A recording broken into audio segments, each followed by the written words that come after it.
பாகிஸ்தான்ல பக்ரி பண்டிகை ரொம்பவே கிட்ட வந்துகிட்டு இருந்தது. பரீத் மற்றும் அப்துல் அவங்க கிட்ட இருந்த ஆடுகளை ரொம்பவே நல்ல உணவு கொடுத்து மஜா பண்ணிட்டு இருந்தாங்க. அப்துல், இந்த ஆட்டோட நிலைமை ரொம்ப மோசம் இல்லையா? ஆமா, இன்னைக்கு இதுங்களுக்கு நல்லா சாப்பிட வச்சேன், நல்லா பாத்துக்கிறோம். அப்புறம் ஈதனுக்கு இதை நல்லா வெட்டி சமைச்சு சாப்பிட்டுருவோம். பரீத் மற்றும் அப்துல் பேசினதை கேட்ட உடனே அந்த ஆடுங்க ரொம்பவே கவலைப்படுதுங்க. ராத்திரி நேரத்துல அந்த ஆடுகள் அழுதுகிட்டே ஒருத்தர் கூட ஒருத்தங்க பேசிக்கிட்டு இருக்கோங்க. அமீனா, கொஞ்ச நாளைக்கு மட்டும்தான் நம்ம இவங்களுக்கு கெஸ்டா இருப்போமா? ஆமா சரினா, ஈதனிக்கு இவங்க நம்மள குர்பானி கொடுப்பாங்க. அதுக்கப்புறம் அவங்க சந்தோஷப்படுவாங்க. அது குர்பானி இல்ல, அத கொலைன்னு சொல்லுவாங்க. நானும் அதுதான் யோசிக்கிறேன். நம்மள சாகடிச்சா அவங்களுக்கு என்ன சந்தோஷம் கிடைக்குமோ? இது ஜனங்களே உருவாக்கிக்கிட்ட ஒரு பழக்கம். என்ன ஆனாலும் பரவாயில்ல, எனக்கு பலியாடாத விருப்பமே இல்ல. பலியாடு ஆக மாட்டேங்கிறதுக்கு அர்த்தம் என்ன? நீ இங்க இருந்து தப்பிச்சு போயிடலாம் அப்படின்னு சொல்றியா? ஆமா, இன்னைக்கு ராத்திரியே நம்ம எப்படினாலும் இங்க இருந்து தப்பிச்சு ஓடி போயிடலாம். ஒருவேளை அவங்க நம்மள பிடிச்சிட்டாங்கன்னா? என்ன ஆனாலும் பரவாயில்ல, நாம உயிரோட இருக்கணும்னா நம்ம தப்பிச்சு போய் தான் ஆகணும். அன்னைக்கு ராத்திரி ரொம்பவே வேகமா மழை வந்துட்டு இருந்தது. எல்லாரும் தூங்கிக்கிட்டு இருப்பாங்க. இது சரியான நேரம் அப்படின்னு நினைச்சுக்கிட்டு அவங்க 2 பேரும் தப்பிச்சு ஓடிடுறாங்க. இங்க இருந்து நம்மள காப்பாத்திட்டு ஓடுறதுக்கான சரியான நேரம் அது. சீக்கிரம் ஓடு ஓடு. சரி சரினா, நான் சீக்கிரம் ஓடுறேன், நீ கூட என் கூடவே வா. ஃபரீத் மற்றும் அப்துல் 2 பேரும் தூங்கிக்கிட்டு இருப்பாங்க. அதே நேரத்துல இடி மின்னல்னு ஜாஸ்தி இருந்ததால அவங்க 2 பேரும் தூக்கத்துல இருந்து எந்திரிச்சிடுறாங்க. அப்துல், ஜோரா மழை பெய்யுது, வா ஆடுங்களை உள்ள விட்டுக்கலாம். ஆடுகளை உள்ள கூட்டிட்டு வந்து கட்டி போடலாம் அப்படின்னு சொல்லி அவங்க 2 பேரும் போய் பாக்குறாங்க. அங்க 2 ஆடும் இல்லாதத பார்த்து அவங்க புரிஞ்சுக்கிறாங்க அந்த ஆடுகள் 2மே தப்பிச்சு ஓடி போயிட்டு இருக்கோன்னு. ஃபரீத், ஆடெல்லாம் ஓடி போயிடுச்சு. ஓடி எங்க போக போகுது? அதுக்கப்புறம் அவங்க 2 பேரும் அந்த ஆடுகளை தேடுறதுக்காக அங்க இருந்து கிளம்புறாங்க. கொஞ்ச தூரம் அவங்க 2 பேரும் நடந்து போய் பாக்குறாங்க. அந்த ஆடுங்க தப்பிச்சு ஓடிட்டு இருக்கிறத அவங்க பாக்குறாங்க. ஏய் நில்லுங்க நில்லுங்க, என்கிட்ட இருந்து தப்பிக்க முடியாது சொல்றல்ல, நில்லுங்க. ஃபரீதோட சத்தம் கேட்ட உடனே 2 பேரும் பயந்து போறாங்க. அமினா, சீக்கிரம் ஓடு, அவங்க 2 பேர் கையில சிக்கினா நம்ம செத்துருவோம். ரொம்ப வேகமா மழை வந்துட்டு இருந்தா கூட அவங்க தப்பிச்சு ஓடுறத மட்டும் நிறுத்தல. அதுக்கப்புறம் அவங்க ஓடி போய் பாக்குறாங்க. அவங்க முன்னாடி நதியில நிறையவே தண்ணி ஓடிட்டு இருந்தது. இப்ப நம்ம என்ன பண்றது? இந்த தண்ணியில குதிச்சா நம்ம செத்துடுவோமே, நம்ம எப்படி தப்பிச்சு போகிறது? எப்படி இருந்தாலும் செத்துதான் போக போறோம், நம்ம தண்ணியிலே குதிச்சிடலாம். ஒருவேளை சாகலனா அது நம்ம அதிர்ஷ்டம் அப்படின்னு சொல்லி அவங்க 2 பேரும் தண்ணில குதிச்சிடுறாங்க. தண்ணில குதிச்ச உடனே அவங்க ஒரு பக்கமா அடிச்சிட்டு போறாங்க. காப்பாத்துங்க காப்பாத்துங்க. அவங்க 2 பேரும் தண்ணில அடிச்சிட்டு போறத அப்துல் மற்றும் ஃபரீத் அங்கே நின்னுட்டு பாக்குறாங்க. அவங்க கையில எதுவுமே பண்ண முடியல. அவங்க 2 பேரும் தண்ணில அடிச்சுக்கிட்டே கடைசியில இந்தியாக்குள்ள வராங்க. ஆனா 2 பேருமே பிரிஞ்சு போறாங்க. மறுநாள் காலையில 2 பேரும் இந்தியால வேற வேற இடத்துல நிக்கிறாங்க. அமினா ஒரு ஏழை விவசாயி கைக்கு கிடைக்குது. இந்த ஆடு எங்கிருந்தோ தப்பிச்சுக்கிட்டு வந்திருக்கு போல, நாம இத கண்டிப்பா காப்பாத்தி ஆகணும். விவசாயி ஆட ரொம்ப சந்தோஷமா வீட்டுக்கு கூட்டிட்டு போறாரு. இன்னொரு பக்கம் வெள்ள ஆடு நதியில குளிச்சிட்டு இருந்த சாது பாபா கண்ணுக்கு படுது. என்ன தோணுதுன்னா, இது அனாதை ஆடுங்க, வா இத நம்ம கூட கூட்டிக்கிட்டு போலாம் அப்படின்னு சொல்லி பாபா மற்றும் அவங்களோட சிஷ்யர்கள் ஆட்டை கூட்டிக்கிட்டு அங்க இருந்து கிளம்பிடுறாங்க. இப்படியே காலம் கடந்து போகுது. ஒரு பக்கம் கருப்பு ஆடு விவசாயோட வீட்ல சந்தோஷமா இருக்கும். இன்னொரு பக்கம் வெள்ள ஆடு பாபா வீட்ல சந்தோஷமா இருக்கும். அவங்க 2 பேரும் பிரிஞ்சு போனதை நினைச்சு அவங்க ரொம்பவே கவலையா இருப்பாங்க. ஒரு நாள் அமீனா ஜரீனா பத்தி யோசிச்சு பாவம் ரொம்பவே அழுதுகிட்டு இருக்கும். ஜரீனா, நீ எங்க இருக்க? நீ இல்லனா எனக்கு நிஜமாலே ரொம்ப கவலையா இருக்கு. அமீனா அழுதுட்டு இருக்க நேரத்துல விவசாயம் மற்றும் அவங்களோட மனைவி இப்படின்னு பேசிக்கிறாங்க. என்னங்க, என்னோட பையனுக்கு என்னதாங்க ஆச்சு? ஏதாவது சொல்லுங்க. என்னன்னு தெரியல. சாமியார் என்ன சொன்னாங்கன்னா, குழந்தைய காப்பாத்தணும்னா ஏதாச்சும் விலங்க பலி கொடுக்கணுமா? இது அந்த கடவுளோட மகிமைங்க. பாத்தீங்களா, நம்ம பலி கொடுக்கணும்னு சொல்லும் போது நம்மளுக்குன்னு சரியான ஆடு அனுப்பியிருக்காரு. எனக்கு புரியல. என்ன, உங்களுக்கு இன்னும் புரியலையா? அந்த கடவுளுக்கு நம்ம இந்த ஆடை பலி கொடுத்துட்டு நம்ம பையனை நம்ம காப்பாத்திடலாங்க. என்ன சொல்றீங்க? லீலா சொன்னதை கேட்ட உடனே அந்த ஆடு ரொம்பவே கவலைப்பட ஆரம்பிக்குது. எங்க இருந்து தப்பிச்சு வந்து இவங்க கிட்ட மறுபடியும் சாகிறதுக்காக மாட்டிக்கிட்டேனே. நான் என்ன பண்றது? இங்க இருந்து எப்படியாவது தப்பிச்சு போய்தான் ஆகணும். இன்னொரு பக்கம் வெள்ளாடு மட்டும் ரொம்ப சந்தோஷமா தான் வாழ்ந்துகிட்டு இருக்கும். ஆனா சடனா பாபாக்கு உடல்நல சரியில்லாததால ரொம்பவே கவலைப்படுறாங்க. சாமி, நீங்க கவலைப்படாதீங்க, நீங்க சீக்கிரமா குணமாயிருவீங்க. சிஷியர்கள் பாபாக்கு ரொம்ப சீக்கிரம் சரியாகணும் அப்படின்னு நினைக்கிறாங்க. ஆனா மருந்து வாங்க அவங்க கிட்ட பாவம் பணம் இருக்காது. சீதாராம், இப்போ நாம என்ன பண்றது? குருக்கள் வைத்திய செலவுக்கு நாம காசுக்கு எங்க போறது? நாளைக்கு வசந்த பஞ்சமி, கண்டிப்பா எங்கேயாச்சும் காசு கிடைக்கும். அதெல்லாம் சரி. நாளைக்கு வசந்த பஞ்சமி அப்புறம் ஈத் கூட ஒன்னாவே இருக்கு. அதில் என்ன இருக்கு? நாளைக்கு ரெண்டுமே ஒன்றாவே நம்ம கொண்டாடலாம். அது நல்ல யோசனை. ஆனா காசு இங்கிருந்து எடுத்துட்டு வருது? அடா இப்பதானே நீ சொன்ன வசந்த பஞ்சமி பக்ரீது ஒன்னா இருக்குன்னு. ஆமா. நாளைக்கு பக்ரீதுன்னா இந்த ஆடை நம்ம என்ன பண்ணலாம் சொல்லு? எனக்கு ஒண்ணுமே புரியல. அட இதை நாம நாளைக்கு இஸ்லாம் நம்பர்களுக்கு வித்துடலாம். அதுல நமக்கு காசு கிடைக்கும். அதை வச்சு குருக்களை குணமாக்கிடலாம். அவங்க பேசுறது கேட்ட இந்த வெள்ளாடு கூட ரொம்பவே கவலைப்பட ஆரம்பிக்குது. ஏன் அல்லா, இந்தியாவோ பாகிஸ்தானோ எல்லாருமே ஒரே மாதிரி தான் இருக்காங்க. பலி கொடுக்கவோ இல்ல குர்பானி கொடுக்கவோ எங்கள மாதிரி விலங்குகள் தான் வேணுமா? என்ன ஆனாலும் சாகிறதுக்கு நான் ரெடியா இல்ல அப்படின்னு நினைச்ச அந்த ஆடுகள் அங்கிருந்து தப்பிச்சு போகணும்னு நினைக்குதுங்க. ராத்திரி ஆனதும் அவங்க 2 பேரும் அங்கிருந்து ஓட ஆரம்பிக்கிறாங்க. 2 பேருமே அவங்க உயிரை காப்பாத்திக்க காட்டு பக்கமா ஓட ஆரம்பிக்கிறாங்க.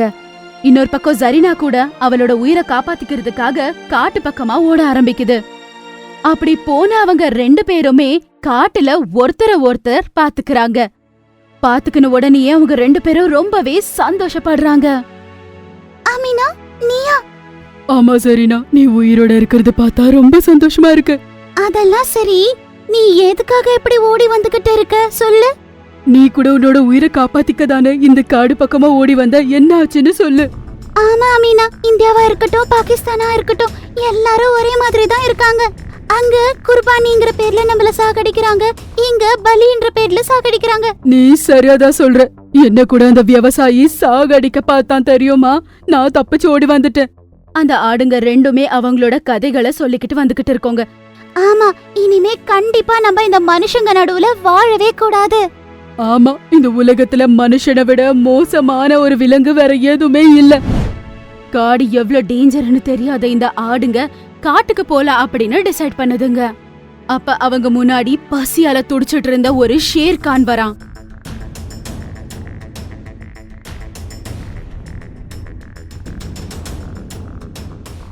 பசியில துடிச்சிட்டு இருந்த அந்த ஷேர்கானை பார்த்து அவங்க 2 பேரும் ஷாக் ஆகுறாங்க. ஐயோ கடவுளே, என்னடா இந்த கஷ்டம், இப்ப என்ன பண்றது? அவங்க 2 பேரும் பேசினது கேட்ட ஷேர் சிங் இப்படின்னு சொல்றான். ரொம்ப நாட்களா பசியில இருக்கேன், அதனால சீக்கிரமா சொல்லு, உங்க 2 பேர்ல யார முதல்ல கொல்றது? பசியால துடிச்சிட்டு இருந்த ஷேர்கானோட பேச்ச கேட்ட உடனே அந்த ஆடு இப்படின்னு சொல்லுது. மகாராஜா, எப்படியும் சாகத்தான போறோம். கடைசியா ஒரு ஆசை இருக்கு, உங்ககிட்ட ஒரே ஒரு கேள்வி கேட்கலாமா? கடைசி ஆசைய கண்டிப்பா நிறைவேற்றியே தீரணும். சொல்லுங்க, நீங்க என்ன ஆசைப்படுறீங்க? மகாராஜா, நீங்க இந்த காட்டுக்கு ராஜா இல்லையா? நீங்களே பசியால எதுக்காக துடிக்கிறீங்க அப்படின்னு அந்த ஆடு கேட்டதும் ராஜா அழ ஆரம்பிக்கிறாரு. அதுக்கப்புறம் அவரோட கதைய சொல்ல ஆரம்பிக்கிறாரு. அது என்னன்னா, கொஞ்ச மாசத்துக்கு முன்னாடி காட்டுக்கு வேட்டைக்கார வந்திருந்தான். என்ன அவன் தூக்கிட்டு போயிட்டான். அப்புறம் அந்த வேட்டைக்காரன் என்ன சர்க்கஸ்காரனுக்கு வித்துட்டான். ஆமா. அப்புறம் அந்த சர்க்கஸ்ல கொடுத்த சாப்பாடு சாப்பிட்டு நாக்கு செத்து போச்சு. அப்புறம் வாய்ப்பு கிடைக்கும் போது அங்கிருந்து ஓடி வந்துட்டேன். அப்படின்னா நீங்க கூட எங்கள மாதிரி மனுஷங்க கிட்ட கஷ்டப்பட்டீங்களா? ஆமா, மனுஷங்க இங்க எனக்கு தென்பட்டாங்கன்னா நான் அவங்கள சும்மா விட மாட்டேன். மகாராஜா, நாங்க பாகிஸ்தானுக்கு சேர்ந்தா ஆடுங்க. அங்க இருந்து தப்பிச்சு இங்க வந்தா இங்க கூட மனுஷங்க ஒரே மாதிரி இருக்காங்க, இவங்க கூட சாகடிக்க பாக்குறாங்க. ஜனங்க கிட்ட இருந்து தப்பிச்சு நாங்க இங்க வந்தா உங்க கிட்ட மாட்டிக்கிட்டோம். எங்களோட டைமே சரியில்லை. அவங்க 2 பேரு கதைய கேட்ட உடனே ஷேர் சிங் சொல்றாரு. கவலைப்படாதீங்க ஆடுகளா, நான் உங்களை கொல்ல மாட்டேன். நீங்களும் மனுஷங்களால ரொம்ப கஷ்டப்பட்டிருக்கீங்க. எனக்கும் மனுஷங்கன்னா ஆகாது. அத கேட்ட அந்த ஆடுங்க ரொம்பவே சந்தோஷப்படுதுங்க. அப்படியே நான் இந்தியாவின் சிங்கம். இந்திய நாட்டுக்காரங்க முஸ்லிம கொல்ல மாட்டாங்க. இனிமே இந்த காட்டுல நீங்க தாராளமா இருக்கலாம். உங்களை பாதுகாப்பா பாத்துக்கிற பொறுப்பு என்னுடையது. அப்புறம் ரொம்ப நல்ல மனசு இருக்க ஷேர்கான் அவங்கள சாகடிக்க மாட்டாரு. அதுக்கப்புறம் அவங்க 3 பேரும் சேர்ந்து ரொம்ப சந்தோஷமா காட்டுல வாழ்ந்துகிட்டு வந்தாங்க. காட்டுக்கு பக்கத்துல இருக்கிற ஒரு சின்ன கிராமத்துல ராணி அப்படிங்கிற ஒரு தைரியசாலி ஆடு இருந்துச்சு. ராணி அந்த ஊர்ல இருக்கிற நிறைய பேரோட உயிரை காப்பாத்தி இருந்துச்சு. அதனால ராணிய பார்த்தா எல்லாருக்குமே பிடிக்கும். ஒரு நாள் ராணிக்கு திடீர்னு உடம்பு முடியாம போச்சு. இங்க பாருங்க, ராணிக்கு உடம்பு ரொம்ப முடியலன்னு நினைக்கிறேன். நீங்க அவளை கொஞ்சம் டாக்டர் கிட்ட கூட்டிட்டு போங்களேன். நான் இப்பவே ஹாஸ்பிட்டலுக்கு கூட்டிட்டு போறேன். இல்லங்கய்யா, நீங்க என்ன பத்தி நினைச்சு கவலைப்படாதீங்க. நாளைக்கு நானே டாக்டரை பார்க்க போய்க்கிறேன். ஆனா உனக்கு தான் உடம்பு சரியில்லையே ராணி. என்னை எல்லாரும் தைரியமான ஆடுன்னு சொல்றாங்கல்ல, அதனால நான் தனியாவே ஹாஸ்பிட்டல் போறேம்மா. அப்படி அடுத்த நாள் காலையில உடம்பு முடியாத ராணி தனியாவே டாக்டர் பார்த்து மருந்து வாங்கிட்டு வர கிளம்புச்சு. நண்பர்களே, ஒளிஞ்சுக்கோங்க. இன்னைக்கு அந்த ஆடை வேட்டையாடிடலாம். அப்படி காலுவும் அவனுடைய கூட்டாளிகளும் ஒளிஞ்சுக்கிட்டு இருந்தாங்க. ராணி அவங்க பக்கத்துல வந்த உடனே அவங்க 3 பேர் ராணியை சுத்தி வளைச்சாங்க. நண்பர்களே, புடிங்க. என்ன எதுக்காக பிடிக்கிறீங்க? நான் உங்களுக்கு என்ன அநியாயம் பண்ணேன்? ரொம்ப தைரியசாலி ஆடு மாதிரி பண்ணல. இப்ப எங்க முன்னாடி தைரியத்தை காட்டு. அந்த தைரியத்தை நீ காட்டலன்னா இந்த காலு கசாப்பு கடைக்காரன் முன்ன துண்டு துண்டா வெட்டி mutton masala, mutton biryani, mutton kurma பண்றவங்களுக்கு ஒன்ன வித்துருவான். நில்லுங்க, உங்களுக்கு தெரியல ஜனங்களுக்கு என்ன எவ்வளவு பிடிக்கும்னு. நீங்க தான் என்ன கொன்னீங்கன்ற விஷயம் அவங்களுக்கு தெரிஞ்சதுன்னா அவங்க உங்களை சும்மா விட மாட்டாங்க. முட்டாள் ஆடு, நான் உன்னை கொண்டு போட்ட கிராமத்து ஜனங்களுக்கு எப்படி தெரியும்? அக்க பக்கத்துல பாரு, இங்க யாருமே இல்ல. இங்க வெறும் நாம மட்டும்தான் இருக்கும். உன்னோட வேலைய முடிச்சிடுறோம். உங்களால என்ன எதுவும் பண்ண முடியாது. நீங்க என்ன சாகடிக்கிறது இருக்கட்டும், என்ன உங்களால பிடிக்க கூட முடியாது. ஓ அப்படியா? நண்பர்களே, புடிங்க. அவங்க எல்லாரும் ராணிய பிடிக்க போகும்போது ராணி அங்கிருந்து ஓட ஆரம்பிச்சுது.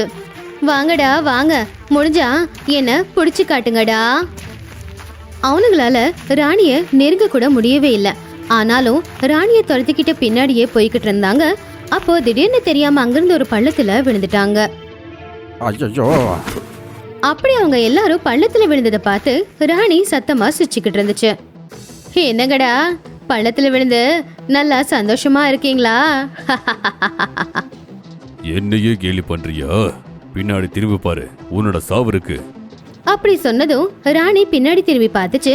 அப்ப அவனுடைய ஆட்கள் இன்னும் 2 பேரும் அங்க வந்தாங்க. அடக்கடவுளே, இன்னும் ஆட்கள் வந்துட்டாங்களா? அட, என்ன வாழ விட மாட்டீங்களாடா? அப்படின்னு சொல்லி மறுபடியும் ராணி தன்னுடைய உயிரை காப்பாத்திக்க ஓட ஆரம்பிச்சுது. அட நிக்கம்போ, நின்னு ஆடு ஓடுறத பார்த்துட்டே இருக்க. அதை போய் துரத்தி பிடி. அது கிராமத்துக்கு போயிருச்சுன்னா நம்மளை பத்தி எல்லாருக்குமே சொல்லிடும். உன்னோட உயிரை காப்பாத்திக்கணும்னா சீக்கிரமா போய் அந்த ஆடை பிடி. காலு அப்படி சொன்ன உடனே அவனுங்க 2 பேரும் ராணியை துரத்திக்கிட்டு ஓடினானுங்க. அதுக்கு அடிபட்டிருக்கு போல. வா, போய் அதை பிடிச்சிடலாம்.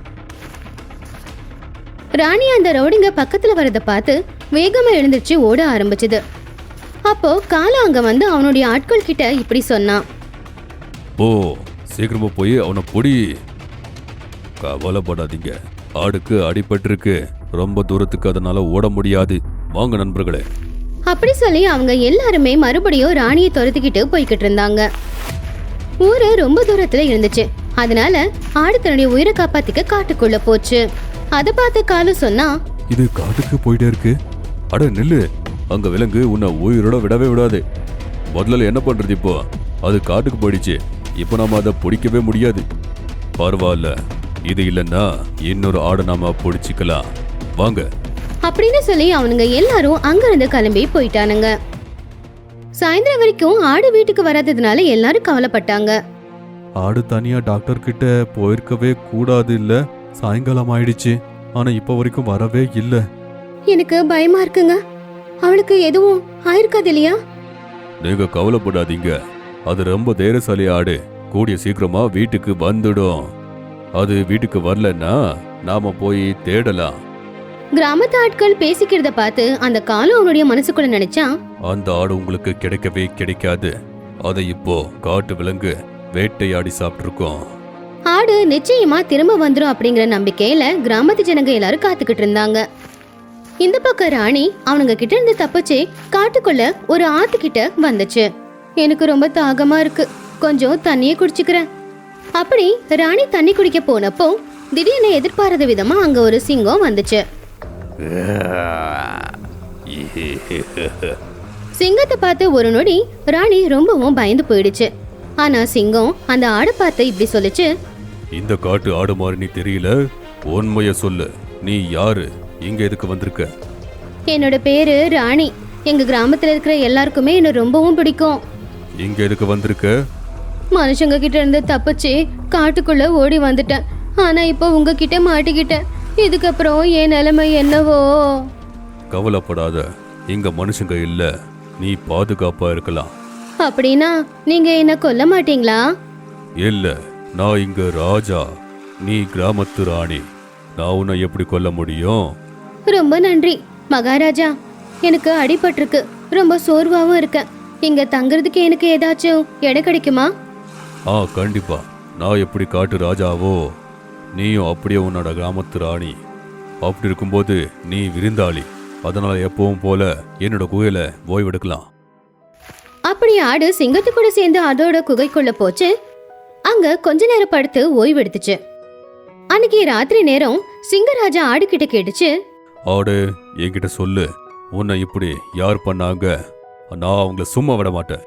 அவன் பேரு காலு. அவன் என்ன கொல்ல முயற்சி பண்றான் அண்ணன். நீ என்ன அண்ணன்னு சொன்னியா? ஆமா அண்ணன், இந்த உலகத்துல என்ன பாதுகாக்கிறதுக்கு யாருமே இல்ல. இன்னிலிருந்து நான் உன்னை காப்பாத்துறேன். சிங்கத்தோட எல்லா கலையும் நான் உனக்கு கத்து கொடுக்குறேன். நான் உனக்கு எந்த மாதிரி ட்ரைனிங் கொடுப்பேன்னா, நீ பாக்குறதுக்கு ஆடா இருந்தாலும் கூட சிங்கம் போல நீ இருப்ப. அடுத்த நாள்ல இருந்த சிங்கராஜா ஆடுக்கு சிங்கத்துக்கான ட்ரைனிங்க கொடுக்க ஆரம்பிச்சுது. கொஞ்ச நாள்ல ஆடு சிங்கம் மாதிரி ரொம்ப பயங்கரமா மாறுச்சு. அண்ணன், இப்ப நான் முழுசா தயாரா இருக்கேன். இப்ப நான் என்னுடைய கிராமத்துக்கு போகலாமா? வா, உன்னை கிராமத்து வரைக்கும் நான் விட்டுட்டு வரேன். இல்ல அண்ணன், நீங்க கொடுத்த ட்ரைனிங்கால நான் ரொம்பவும் தைரியசாலியா மாறி இருக்கேன். இப்ப எத்தனை பேர் வந்தாலும் அவனுங்களை நான் உண்டு இல்லைன்னு ஆக்கிடுவேன். ஆட்டோட தைரியத்தை பார்த்து சிங்கராஜா ரொம்ப சந்தோஷப்பட்டுச்சு. சரி தங்கச்சி, எப்ப இந்த அண்ணனோட உதவி தேவைப்பட்டாலும் வெறும் சத்தம் மட்டும் போடு. உன்னோட அண்ணன் உன் முன்னாடி நிப்பான். ரொம்ப நன்றி அண்ணன். அப்படி சிங்கராஜாவுக்கு நன்றி தெரிவிச்சு ராணி ஆடு அங்கிருந்து கிளம்புச்சு.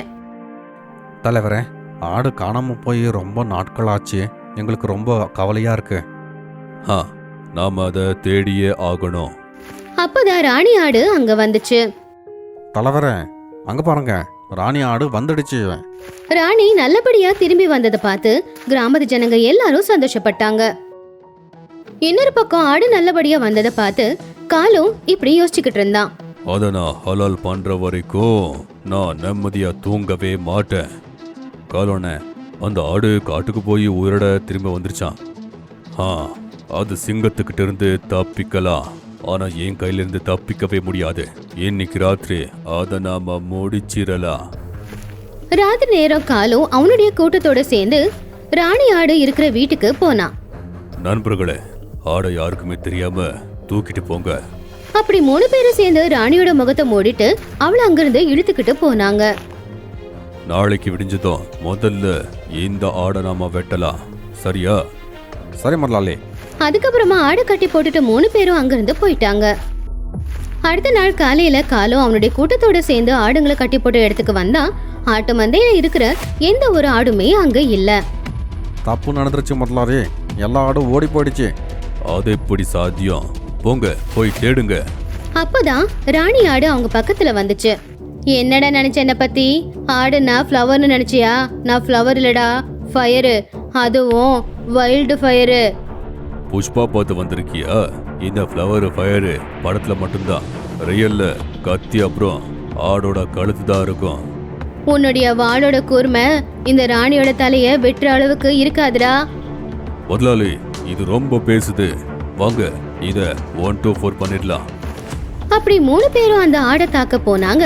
சிங்கத்துக்கிட்ட ட்ரைனிங் எடுத்த ராணி ஆடு கொஞ்ச நேரத்துல அவங்க 3 பேரையுமே பிச்சு சின்ன பின்னமா ஆக்கிட்டு போயிடுச்சு. ஐயோ, இது சிங்கம் மாதிரி சண்டை போடுது. நாம இதை தோக்கடிக்க முடியாது. எல்லா ஆடையும் இதா அவுத்து விட்டுருக்கு போல. ஆமா, நான் தான் எல்லாரையுமே கூட்டிக்கிட்டு போனேன். ஆனா நீ சாதாரணமான ஆடு, நீ உங்களை எப்படி கூட்டிட்டு போக முடியும்? என்ன சாதாரணமா நினைக்கிறவன அங்க பாரு. ஓய்யோ கடவுளு, இது காட்டோட கொடூரமான மிருகம். அதை விட கொடூரமானது என் தங்கச்சி ஆடு, புரிஞ்சுதா? அந்த ஆடு எங்க தங்கச்சி. யாராச்சும் அதை தொட்டாங்கன்னா பிச்சு போட்டுருவோம். விலங்குகளுடைய கோவத்தை பார்த்து அவங்க பயந்து போயிட்டாங்க. ஐயோ, நாங்க தப்பு பண்ணிட்டோம். எங்களை மன்னிச்சிருங்க. மன்னிப்பு கேட்டா என் தங்கச்சி கிட்ட கேளு, இல்லைன்னா உன் போட்டு எல்லாத்தையும் பிடுங்கி வீசிடுவேன். என்ன மன்னிச்சிரு ஆடு. ஆடு இல்ல, ஆடு தங்கச்சின்னு கூப்பிடு. என்ன மன்னிச்சிரு ஆடு தங்கச்சி. அப்ப அங்க ஊர் தலைவரும் கிராமத்து ஜனங்களும் வந்தாங்க. தலைவர் ஐயா, நம்ம ஊர்ல இருக்கிற எல்லா விலங்குகளையும் திருடுறது இவன் தான். ஆமா தலைவர் ஐயா, நேத்து மட்டும் ராணி இங்க வரலனா இந்நேரத்துக்கு இவங்க எங்களை கொண்டு போட்டிருப்பாங்க. உன்னோட தைரியத்தை காட்டி எங்களை மட்டும் இல்ல, இந்த விலங்கோட உயிரையும் காப்பாத்திருக்க. கர்வமா இருக்கு. சரி சரி, அதெல்லாம் இருக்கட்டும். இந்த கசாப்புக்காரனை என்ன பண்றது? இந்த கசாய்க்காரனை கொண்டு நாம கசாயி பிரியாணி பண்ணலாம். வேண்டாம் அண்ணன், நாமளும் இவனை மாதிரியே நடந்துக்கிட்டோம்னா அப்புறம் இவனுக்கும் நமக்கும் என்ன வித்தியாசம் இருக்கும்? இவனை மன்னிச்சு விட்டுடலாம். அப்படி ஆடி சொன்னதுனால சிங்கராஜா அவனுங்களை மன்னிச்சு விட்டுட்டாரு. அதுக்கப்புறம் ஊர் தலைவர் அவங்க எல்லாரையுமே ஊரை விட்டு வெளியில துரத்திட்டாரு. அன்னையில இருந்து கிராமத்துல இருக்கிற எந்த விலங்குகளுக்கும் எந்த ஒரு தொந்தரவும் வரல. கிராமத்து ஜனங்களும் விலங்குகளும் எல்லாரும் சேர்ந்து அந்த கிராமத்துல ரொம்பவும் சந்தோஷமா வாழ்ந்துகிட்டு இருந்தாங்க. உங்களுக்கு இந்த வீடியோ பிடிச்சிருந்தா மறக்காம எங்களோட சேனலை சப்ஸ்கிரைப் பண்ணுங்க. மறக்காம லைக்கும் ஷேரும் பண்ணுங்க.